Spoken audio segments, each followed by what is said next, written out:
수험생 여러분 안녕하십니까? 강사 김일영입니다. 이렇게 여러분들과 처음 뵙게 됐는데요. 여러분들 뵙게 돼서 무척 영광으로 생각합니다. 그리고 이렇게 오늘의 첫 만남이 여러분들을 합격으로 가는 그런 길이 되는 그런 첫 번째 만남이었으면 정말 좋겠습니다.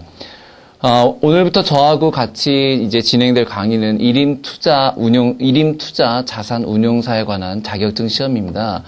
이게 이제 과거에는 FP라고 해서 증권 FP라고 해서 금융자산관리사라는 이름으로 자격증이 있었는데 자본시장 통합법이 시행되면서 이제 명칭도 바뀌었고요. 일부 이제 손질이 좀 있었죠.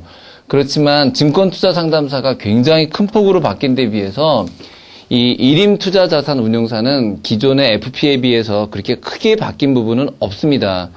특히 이제 혹시라도 지난번에 이 FP 시험을 응시했던 분이시라면 우선 이제 과목별로 한번 말씀을 드리면요. 1과목에서 고객관리 업무는 거의 바뀐 게 없습니다. 거의 바뀐 게 없고요.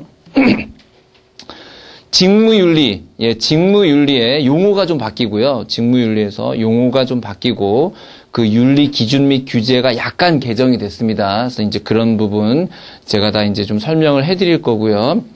그 다음에 2과목 법률 및 세제에서는 금융투자업 관련 법률이 이게 이제 일반적인 내용이기 때문에 의외로 여기가 크게 바뀐 부분이 없습니다. 증권투자 상담사 같은 경우에는 이제 여기에 뭐가 들어가냐면 자본시장 통합법이 들어가기 때문에 내용이 아예 다 새로 다 들어갔지만 오히려 이 FP 일임투자자산운용사는 금융투자업에 관한 일반적인 법률을 다루고 있기 때문에 크게 바뀐 부분이 없습니다. 그래서 이 부분도 괜찮고요.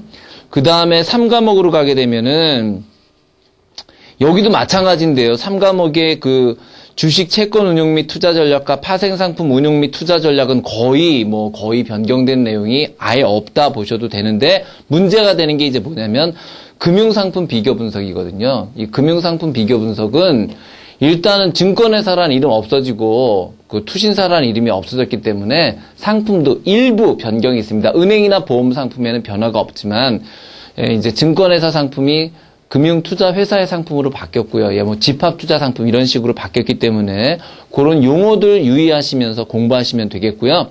그 다음 제4과목 자산관리 업무요. 자, 자산관리 업무는 이거는 거의 바뀐 게 없고요. 일부 이제 금융투자회사의 자산관리 업무 부분에서 그 부분에서 일부 이제 삭제된 부분이 좀 있습니다. 그래서 그 부분들을 다뤄드리도록 하겠습니다. 그 다음에 한 가지 이제 양해를 좀 구해드려야 되는 게 이제 저희가 책이 좀 빨리 나왔습니다. 근데 제가 이거를 강의하는 이 날까지 아직도 협회 책은 완전히 발매된 상태가 아닙니다. 그래서 개정된 부분이 많지 않기 때문에 일단 요 과목 개정된 내용에 따라서 이 책을 일단 먼저 출판을 했습니다만, 중간중간에 이제 실제로 협회책이 출판이 되고 나면 협회책이 어쨌든 교과서니까요. 그게 출판이 되고 나면은 일부 내용에 조금 다른 점이 있을 수 있습니다. 그래서 그런 부분들은 아마도 제가 생각할 때는 제가 촬영이 끝날 때까지는 그런 부분들이 다 나올 거라고 생각이 돼요. 그래서, 제가 강의하면서, 이 부분은 좀 바뀐 내용이 있습니다. 그래서 게시판을 참조해 주십시오라고 말씀을 드리면, 그 부분들은 제가 따로 이제 요약을 해서 그 첨부하일로 올려드릴 테니까요. 그 첨부하일들을 꼭 보셔야 됩니다. 첨부하일들을 꼭 보시면서 공부를 해 주시기 바랍니다. 자, 이 일임투자자산운용사는 일단 합격하기가 매우 어렵습니다. 여러분, 대부분 이 시험을 준비하시는 분들이 증권투자상담사 시험에 합격하신 다음에 두 번째 과목으로 이걸 고르셨을 텐데, 여러분 이게 절대로 그 파생상품 거래사보다 쉽지 않습니다. 왜냐하면 일단 기본적으로 70점 합격인데다가요, 게다가 이게 특히 이 4과목 같은 경우에 1, 2, 3과목이야 그렇다 치더라도요. 4과목 같은 경우에 분산투자기법 같은 게 상당히 전문적인 내용이 출제가 됩니다. 그래서 혼자 공부하시기에는 정말 좀 어려움이 많은 많은 시험이 바로 이런 일임투자자산운용사 시험이 되겠습니다. 그렇지만 이제 여러분들은 저를 만났고요. 저도 이제 무한히 큰 책임을 느낍니다. 그래서 여러분들이 정말 다 합격을 하셔야 되는 게 제 과제니까요. 저도 이제 제 역할에 충실하도록 하겠습니다. 제 방법은 이렇습니다. 저는 이제 기본적인 방법이 좀 있는데요. 제 강의의 방향은 여러분들이 합격하는 데 있는 거지, 제가 이 과목을 대학 교수처럼 이 과목의 배경이라든지, 그러니까 이런 내용이 실린 거에 대한 배경이라든지, 이런 거를 제가 설명할 생각이 없습니다. 저는 정말, 철저히 강사로서의 역할에 충실하겠다. 그 얘기는 뭐냐면, 여러분들이 문제 푸는 스킬이라든지, 그 다음에, 문제에 나올 만한 것들, 실제 시험에 나올 만한 것들을 전달하는 게 제 목적이고 제 임무지, 제가 여기서 건방지게 여러분들한테 진짜 이런 학문에 대한 이런 걸 가르치거나, 저는 그럴 생각도 없고 그럴 능력도 없습니다. 그래서 여러분들이 좀 쉽게 갈 수 있는 부분, 여러분들이 읽으셔도 쉽게 갈 수 있는 부분들은, 문항점 배점이 너무 크더라도 그런 부분들은 이렇게 꽉 축약해가지고 여러분들이 읽어보실 수 있도록 할 거고요. 그 다음에 문항 배점이 적더라도 여러분들이 굉장히 어렵게 생각하시는 부분이 있어요. 예를 들면 분산투자 기법 같은 거요. 그런 경우에는 겨우 9문제밖에 출제가 안 되죠. 거시경제 분석 같은 경우 7문제밖에 출제가 안 되지만, 그 부분은 제가 시간을 아주 많이 배분을 해서 여러분들이 그 부분을 그냥 통과하지 않도록 해드릴게요. 대개 보시면 과거 이제 FP 시험에 탈락했던 분들이 공통적으로 말씀하시는 게, 쉬운 부분은 열심히 공부하고 좀 어려운 부분을 그냥 건너뛰고 공부 안 했더니 그것 때문에 떨어지더라, 이런 말씀 하시는데요. 정말 맞는 말이거든요. 여기서는요, 절대로 버리고 가는 부분이 있어서는 안 돼요. 과목 전체를 버리지 마시라, 이런 얘기예요. 예를 들어 분산투자 기법 중에서도 물론 여러분들이 손대기, 제가 아무리 설명드려도 그것까지는 손대기 힘든 부분이 분명히 있습니다. 우리가 무슨 학자가 아니니까요. 그러면 그 9문제 중에서 2문제 정도는 버려야 된다, 이러면 그 2문제를 빼놓고 7문제를 설명해 드리는데, 여러분들이 해야 될 일은 적어도 제가 설명해 드리고자 하는 7문제는 완벽하게 이해를 하고 거기에 대한 충분한 공부를 하고 가시라, 이런 말씀이죠. 뭘 빼고 뭐를 넣을 건지는 제가 해드릴게요. 그건 제 임무예요. 그죠? 그래서 그건 제가 해드릴 테니까, 제가 정해드린 범위만큼은 여러분들이 꼭 좀 완벽하게 숙지하고 시험을 보러 가셨으면 좋겠습니다. 그렇게만 하신다면 제가 볼 때는 70점 이상, 당연히, 여러분들 80점 이상 맞을 수 있다고 생각합니다. 하지만 여러분들이 100점을 목표로 하시지는 말라는 거. 제가 강의하면서 버리자 그러시는 부분은 과감하게 여러분도 버리시라는 거. 제가 버리라고 하는 부분 버려도 여러분들 80점은 맞을 수 있다는 거.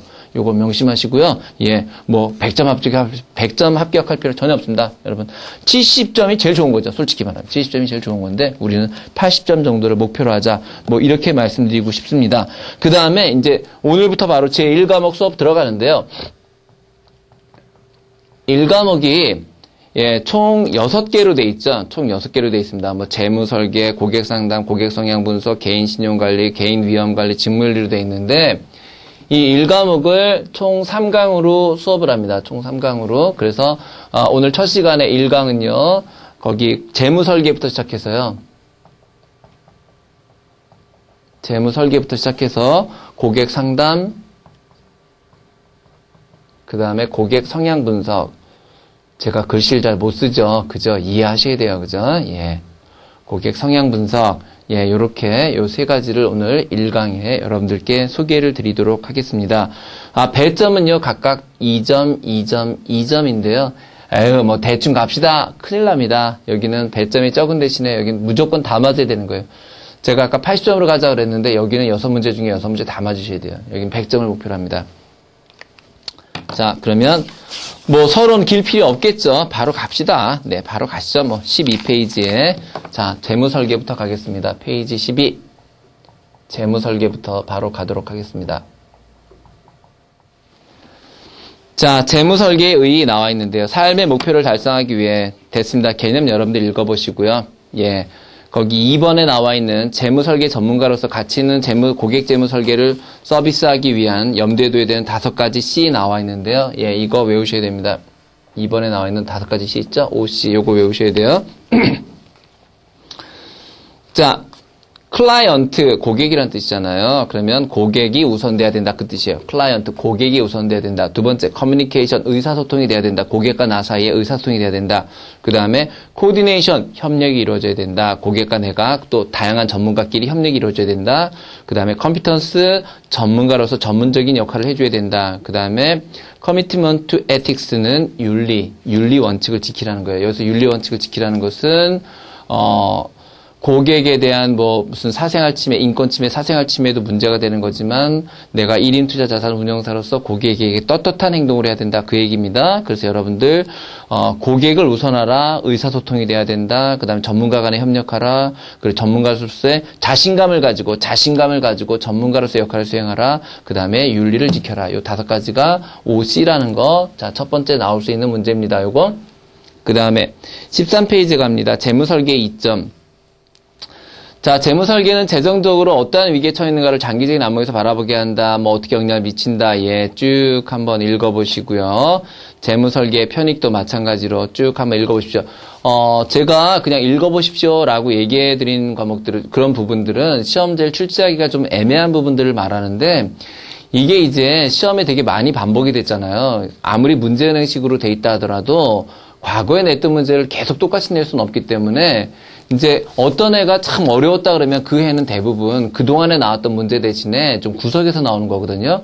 여러분 금융자산관리사, 1인 투자자산관리사가 운영사가 어려워졌다 그러면 그거는 분명히 책에는 있는데 구석에서 나온 경우예요. 그래서 이런 부분들도 여러분들이 빼놓지 말고 읽으시긴 해야 됩니다. 제가 그냥 넘어가는 이유는 설명해야 될 일은 없기 때문에 그런 거예요. 자, 그 다음에 113페이지 밑에 보면은 개인 재무설계의 필요성 있죠? 자, 개인 재무설계의 필요성, 요거는 여러분들이 제목 암기하셔야 돼요. 자, 이렇게 말씀드리는 것은 우리가 굳이 내용은 알 필요 없고 제목만 암기해도 된다라는 건데요. 제목 줄쳐볼까요? 자, 우리가 왜 재무설계를 해야 되는가? 첫째, 우리가 바라는 생활 양식을 달성하기 위해서다. 라는 얘기는 뭐냐면 우리는 결혼자금도 필요하고 주택자금도 필요한데 그걸 위해서는 우리가 재무설계를 해야 된다라는 거고요. 두 번째, 생애 소비 만족을 극대화해야 된다. 자, 생애 주기라는 게 뭐냐면요. 생애 주기라는 게 우리의 일생에서 소득은 이렇게 피크를 치고 내려가는데 우리의 소비는 그렇지가 않잖아요. 우리 소비는 이게 점점 늘어나죠. 이렇게. 그죠? 예. 그래서 이 빨간색과 흰색이 일치가 안 됩니다. 빨간색은 소비고 흰색은 소득인데 소득과 소비가 일치가 안 돼요. 그러면 이렇게 많이 벌었을 때에는 나중에 못 벌 때를 대비해서 여기에서 여기로 이전할 필요가 있겠죠. 여기에서 벌어들인 소득을 이쪽으로 이전할 필요가 있을 거예요.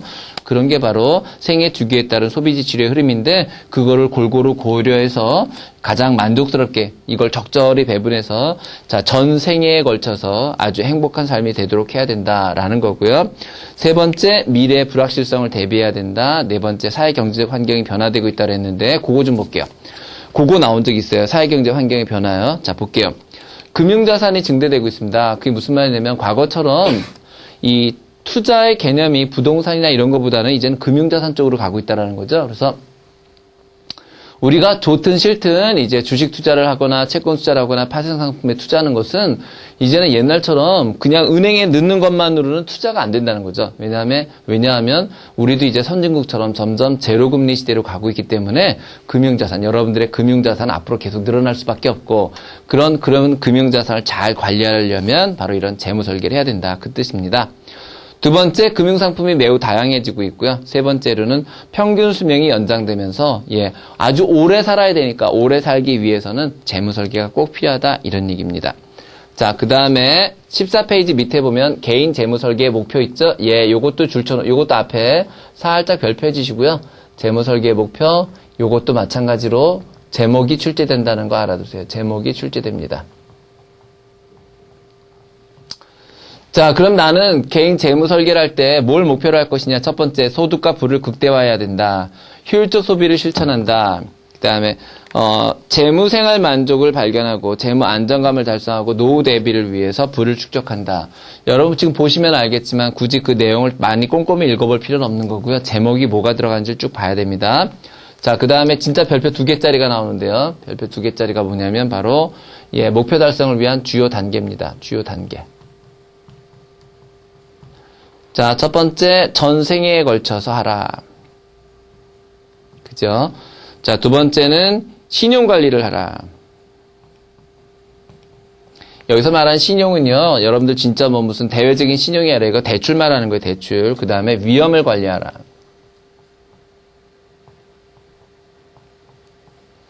그 다음에 투자를 관리하라. 그 다음 마지막 5번째로 은퇴를 설계하고 세금을 관리하라.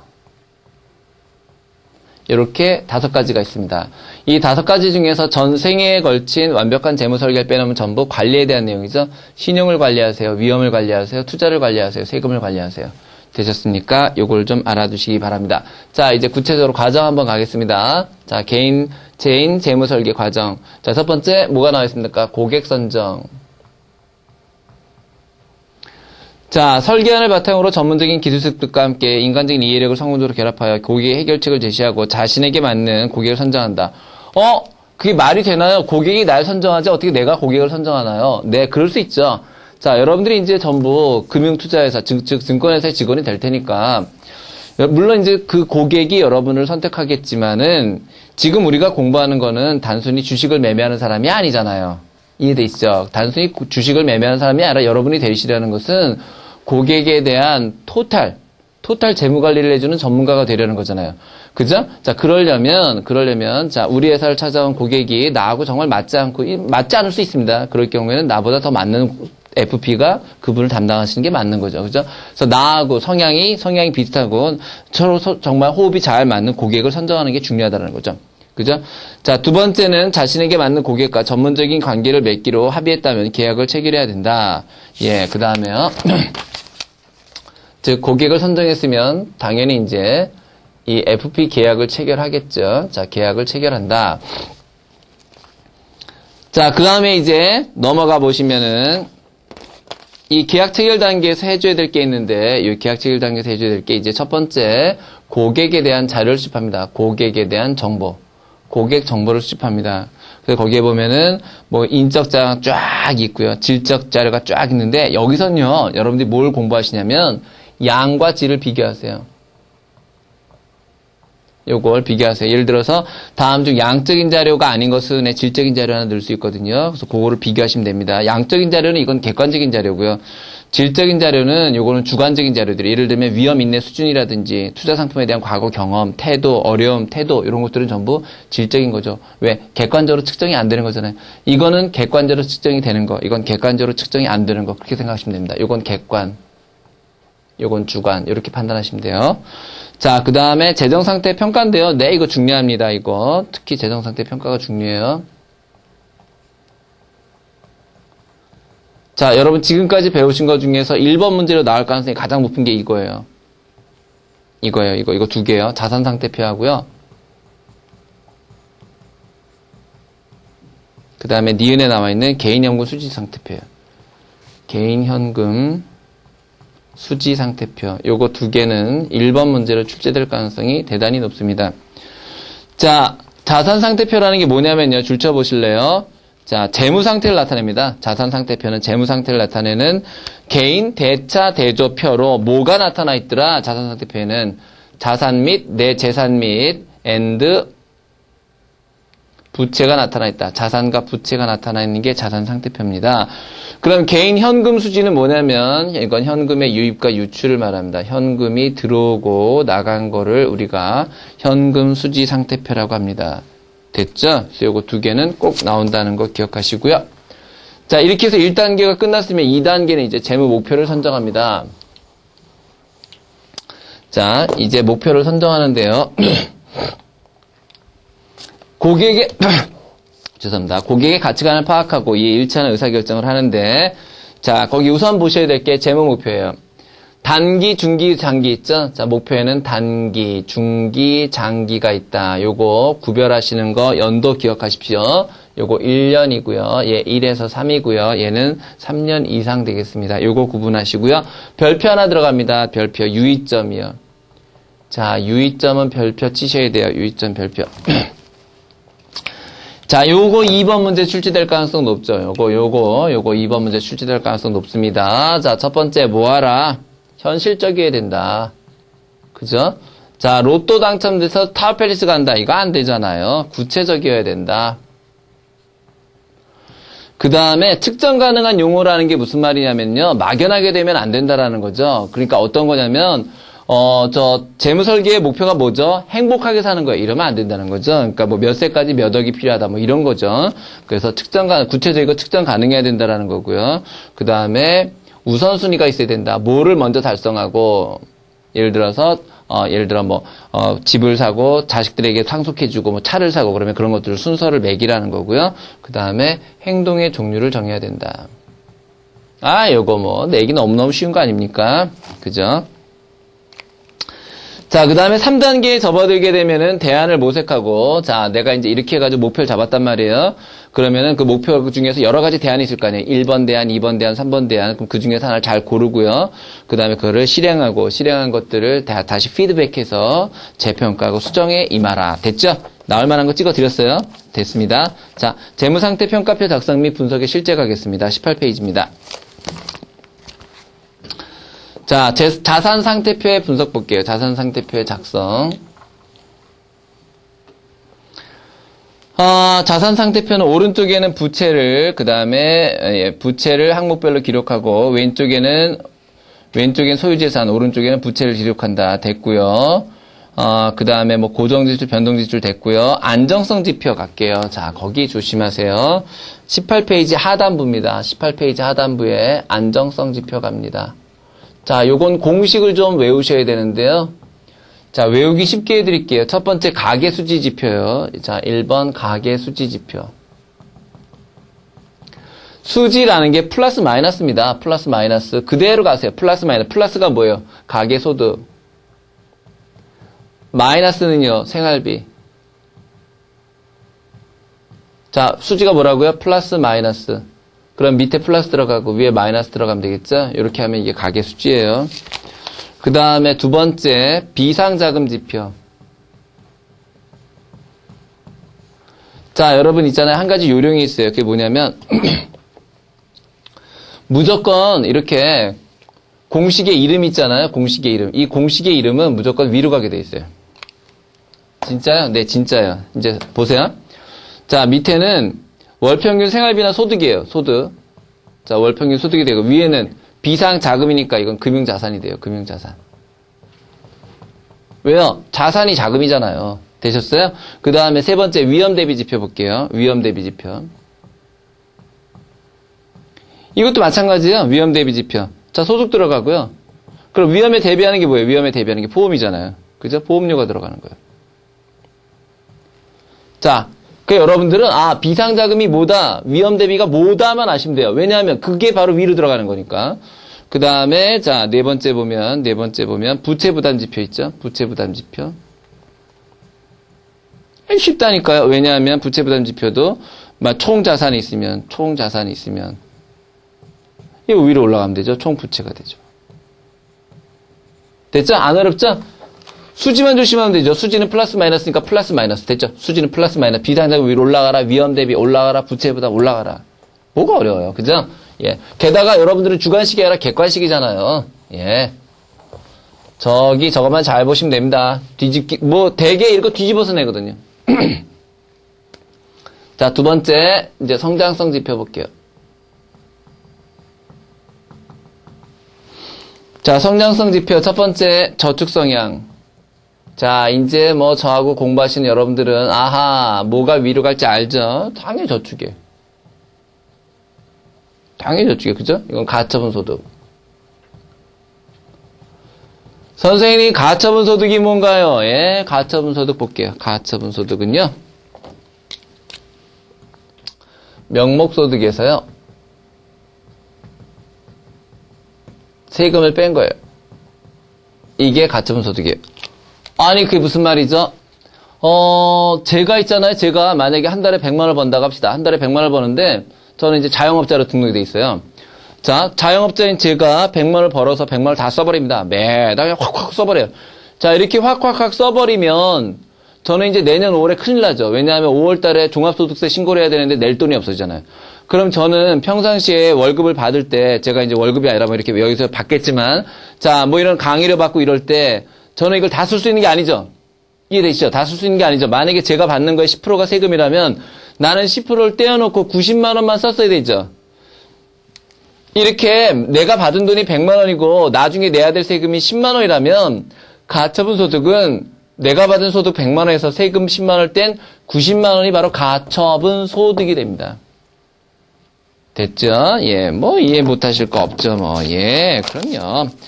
자, 두 번째 투자 성향 지표요. 이젠 공식이 두렵지 않죠? 그죠? 예, 뭐 요까지 거 웃기다니네. 밑에 총자산 들어가 주시고요. 총자산 들어가 주시고 위에 투자자산 들어가면 되죠. 왜? 얘가 위로 가니까. 그죠? 그 다음 세 번째 유동성 지표. 유동성이 뭔가요? 자, 유동성이라는 건 현금화할 수 있다 이렇게 생각하시면 된다. 유동성이라는 것은 현금화의 뜻이 현금화. 자, 그러면 부동산의 유동성이 어떻게 된다? 떨어진다. 주식은 매우 높죠? 자, 그럼 그런 주식들, 네가 갖고 있는 자산 중에서 유동성 있는 자산이 얼마니? 자, 유동성 있는 자산 뭐라 그랬어요? 지금 금융자산은 다 유동성 있잖아요. 물론 채권이 약간 떨어지긴 하지만 아무튼 됐습니까? 자, 그럼 공식이 몇 가지다? 7가지다. 어떻게 한다? 플러스 마이너스, 비상자금, 위험, 부채. 저축, 투자, 유동성 자산, 금융자산. 끝. 뭐 이거 틀리면 어떻게 해, 이걸 틀리면 어떻게 해, 그죠? 자, 계속 갑니다. 예. 자, 5번, 노인 가계 재무 설계 할게요. 노인 가계의 재무 설계는 기본적인 생활 자금이 있어야 된다. 그래서 뭐 노부부 생활비, 남편 사망 후 부인 생활비 뭐 등등등이 있고요. 의료비 및 긴급 예비 자금이 있어야 된다. 그거 알아두세요. 2번에 보시면 20페이지에 동그라미 2번에 보시면 최소한 3개월에서 6개월분의 생활비가 있어야 된다. 자, 요런 말 나와 있고요. 그 다음에 시험지 무지 많이 나오는 게 21페이지에 있는데요. 무지 많이 나오니까 제가 뭐를 알아두셔야 되냐면요. 거기서 제가 알아둬야 될 걸 말씀드릴게요. 자산운용처 결정원칙 있죠. 자산운용처 결정원칙. 그 다음에 퇴직 후 자산관리 운영지침.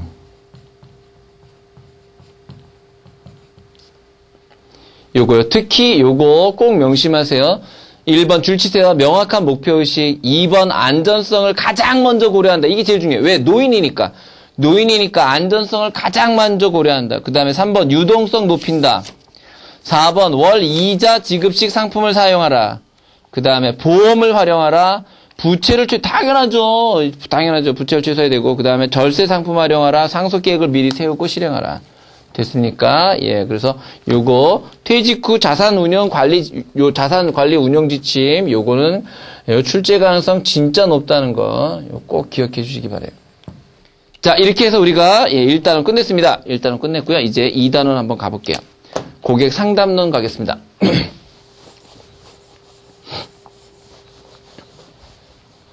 고객 상담론 가도록 하겠습니다.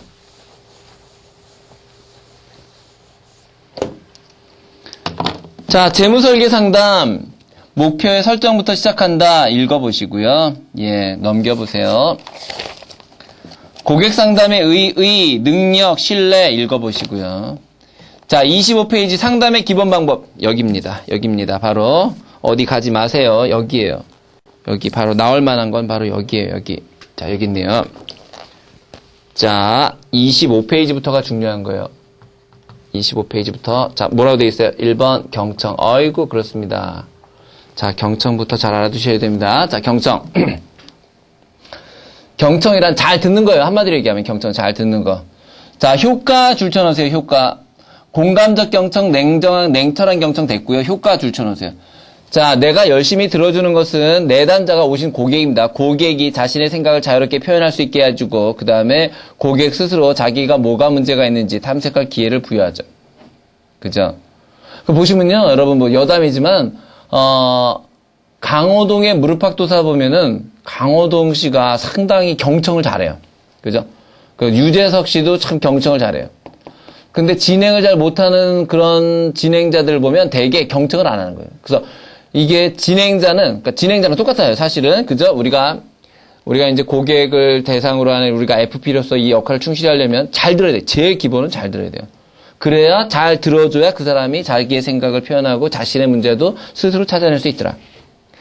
자, 그럼 어떻게 해야 되느냐? 예, 진지한 눈길을 보내고, 그 다음에 이완된 자세를 취하라 돼 있는데요. 경청을 위한 상대방의 반응 볼게요. 자, 요건 좀 읽어봅시다. 어떻게 하는 게 경청하는 거냐? 침묵하고 기다림으로써 계속 얘기할 수 있도록 합니다. 그 다음에, 예, 수동적 경청이 있는데, 요거는 그냥 그렇군요. 네, 요렇게. 그 다음에, 적극적 경청은요, 적극적 경청은, 내담자의 말을 듣고 이해하고 있다는 표시를 알릴 수 있도록 하는 건데, 아, 그게 그랬습니까? 아, 그럼 그렇게 된 거였군요. 요런 거요. 그 다음에 반영적 경청은, 지금 그걸 보고 상대방의 마음을 확인하고 다시 이거를 이렇게 하는 게, 예. 아, 그러면 그때는 심정이 그랬네요. 이렇게 확인해 보는 게 반영적 경청입니다. 주의사항도 알아두셔야 됩니다. 평가하면 안 됩니다. 아, 나빴네요. 잘못하신 거네요. 이런 거 안 됩니다. 그 다음에 여가적인 경청, 내가 듣고 싶은 말만 들어도 안 돼요. 그 다음에 그 사람을 너무 동정해도 안 되고요. 그리고 말을 가로막아도 안 됩니다. 자, 그래서 뭐가 됐어요? 첫 번째 경청. 두 번째, 자, 반영 갑시다. 자, 잘 들었으면 그 다음에는 반영해야 됩니다. 내담자의 말과 행동에서 표현된 기본적인 감정을 다른 말로 줄치세요. 다른 참신한 말로 부연하는 게 그게 반영이에요. 그래서 내담자의 자기 이해에 도움을 주고 어쩌고저쩌고 됐고요. 방법. 자, 가능한 다른 말을 사용하라. 이거 이제 시험제는 가능한 같은 말을 사용하라 그럽니다. 그러면 화나죠. 내가 한 말을 그대로 따라하면 가능한 다른 말을 사용해야 된다. 항상 공감적 진술을 사용하라. 정말요? 진짜요? 이러지 말라고요.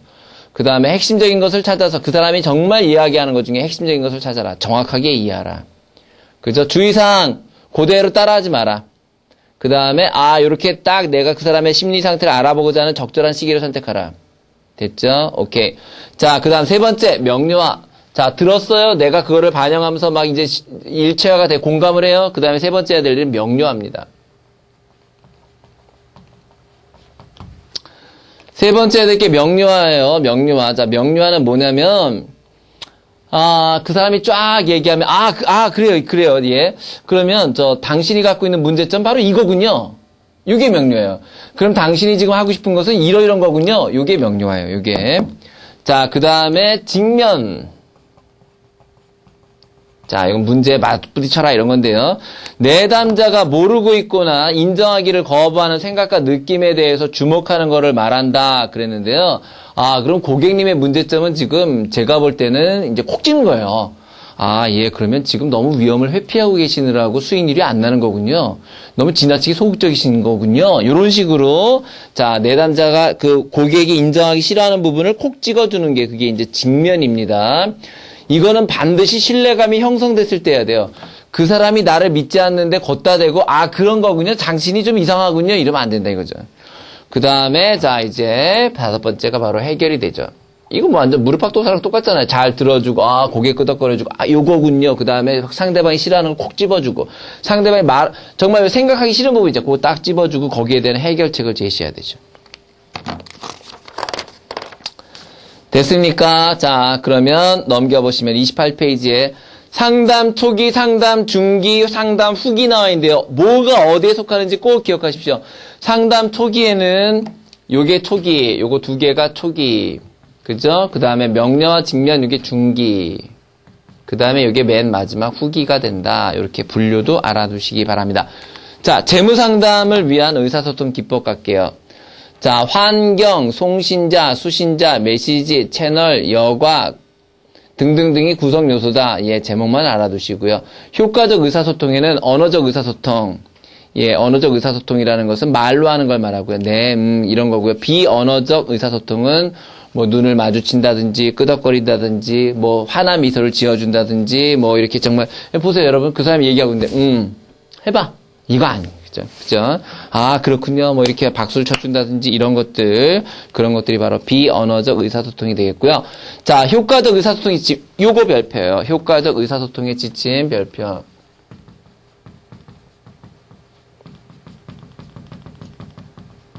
자, 이건 항상 아닌 것은 이렇게 나오거든요. 고객의 이름을 사용하라. 시험장 어떻게 나오세요? 고객의 이름을 사용하지 말라. 사용해야 됩니다. 자, 누구누구님 이렇게 딱 찍어줘야 돼요. 손님 그러지 말라고요. 그러지 말라고요. 사장님 이거 진짜 이거 무슨 다방도 아니고 그러지 말고 뭐뭐뭐님 이렇게 딱 찍어줘야 돼요. 긍정적인 나 또는 우리라는 메시지를 사용하고 정직하고 책임감 있게 받아들이고 쉽게 설명하고 간단한 언어를 사용하고 사실에 깍한 정보, 피드백과 참여를 권유하고 도움을 제공하고 고객에 감사하라. 그죠? 자, 시험에 나올 만한 거 뭐겠어요? 이 앞에 있는 거죠, 이제 앞에 있는 거. 그죠? 됐죠? 그 다음에 구매 단계에 따른 상담 나오네요. 구매 단계에 따른 상담.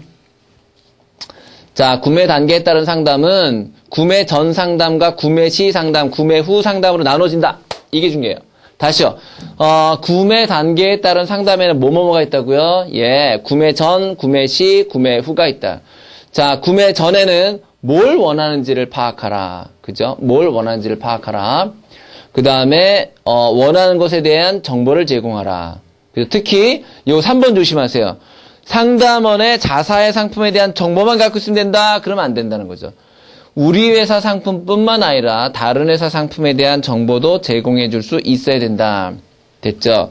두 번째, 구매 시 상담. 자, 구매 시 상담은 구매 심리를 이용한 판매, 고객 상담, 진행의 3단계로 이루어지는데, 자, 첫 번째 도입. 자, 도입은 접근하는 거죠. 이제 나를 파는 거예요, 나를 파는 거예요. 그래서 관심을 유발하라, 뭐 이런 거 나와 있고요. 문의. 자, 문의가 바로 내담자가 필요한 상품에 대한 정보를 제공하는 겁니다. 그래서, 고객님, 이 상품은 이러이런 겁니다. 라고 하고요. 그 다음에 제시와 설득. 자, 요거 잘 보세요. 31페이지. 자, 내담자의 요구에 적합한 상품에 대하여 집중적으로 상품의 효용을 설명하며 권유한다. 자, 만약에 내가 이 제품을 사면 나에게 어떤 이점이 있을까? 그 다음에 이익을 강조하고 욕망을 키우는 거예요. 와, 정말 고객님, 고객님이 이걸 하시면 정말 아주 큰 대박이 나십니다. 예, 이런 거 어떤 이익이 있을까? 정말 사고 싶다. 이런 생각을 들게 해야 되고. 그 다음에 다른 상품과 비교를 해주는 거예요. 아, 정말 고객이, 정말 나한테 끌려오고 있단 말이에요. 아, 고객이 정말 이 상품을 사고 싶어 하는구나. 라고 생각이 되면은 적당한 다른 상품과 비교해서 이게 만약 고객님이 내가 말한 상품을 사지 않고 다른 상품을 샀을 때 얼마나 바보 같은 선택을 하는 건가를 얘기해 주는 거예요. 그러면 오히려 지금 내 상품에 대한 호기심이 더 커지겠죠. 그죠? 예, 그래서 거기 보면 고객 설득법이 쫙 나오는데요. 무조건 외우셔야 됩니다, 이거. 고객 설득법. 이거 별표 2개.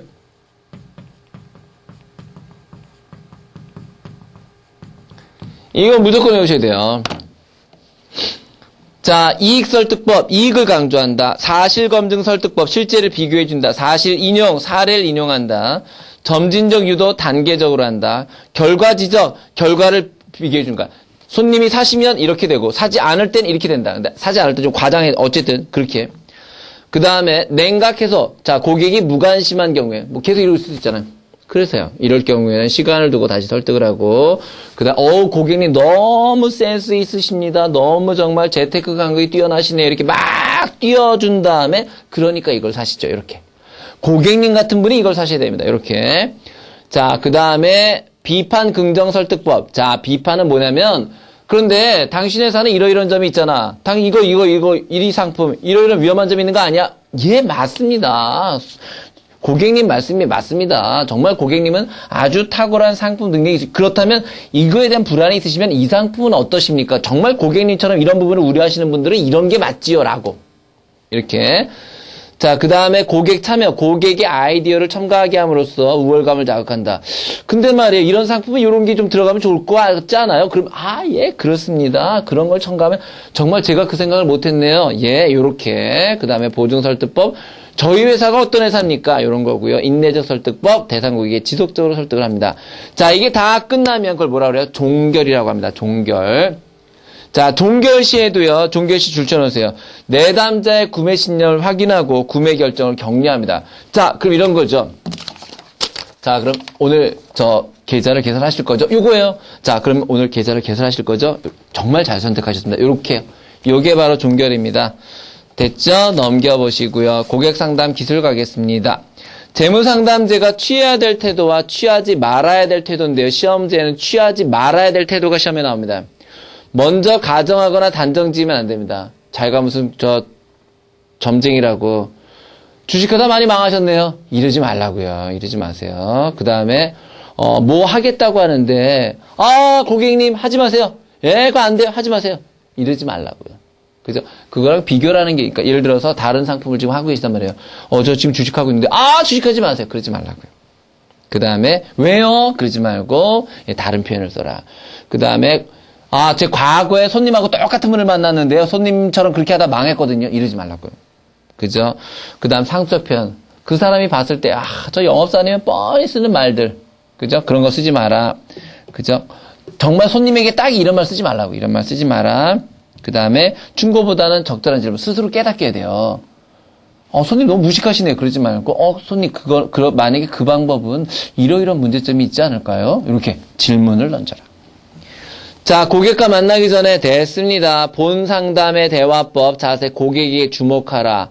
됐고요. 말하기 읽어보시고요. 고객 이야기 됐고요. 여러분 진짜 중요한 게 거기 밑에 팁으로 나와 있습니다. 그게 뭐냐면 바로 상담 테크닉 수업 10입니다.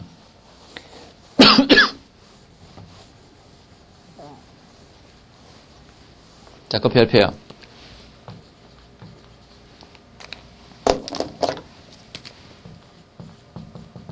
이건 뭐 그동안에 가장 많이 나왔다 그래도 과언이 아닙니다. 자, 요거 꼭 기억하셔야 돼요. 자, 첫 번째 squarely 고객을 정면으로 바라봐라.